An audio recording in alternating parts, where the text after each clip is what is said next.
The worldwide distress signal SOS was developed on the high seas, but is now widely used worldwide.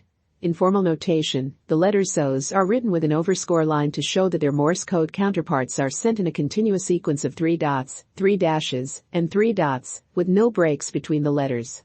Because 3 dots create the letter S and 3 dashes the letter O in International Morse code, the phrase SOS became a popular technique to recall the sequence of the dots and dashes. Equivalent arrangements may be formed using letters I, Z, 3B, and V7. However, SOS is the most often used and most superficial to memorize. When SOS was initially agreed upon by the International Radio Telegraphic Convention in 1906, it was not yet an abbreviation, but rather a separate Morse code sequence. Save our souls and save our ship are two mnemonic phrases often linked with their later widespread use. Moreover, SOS has been commonly used to informally suggest a crisis or the need for action, owing to its general use in emergencies. The German government first used the SOS in marine radio rules on April 1, 1905.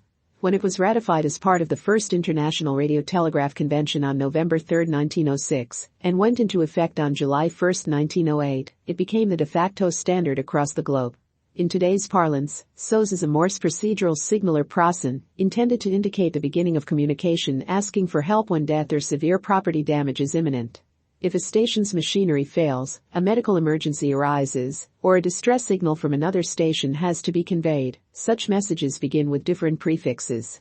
Until 1999, SHIP's international radio distress signal was SOS. Since then, the global maritime distress and safety system have taken place. The acronym SOS is still widely used as a universal distress signal and may be sent using any available channel. Triangular patterns of 3 short, 3 long, and 3 short flashes of light have been employed as a visual distress signal from devices like survival mirrors. Sometimes the letters SOS are written out entirely, such as when they are pounded into a snowbank or constructed from logs on a beach. There is an improvement in visual identification since SOS may be read right side up and upside down, as an ambigram.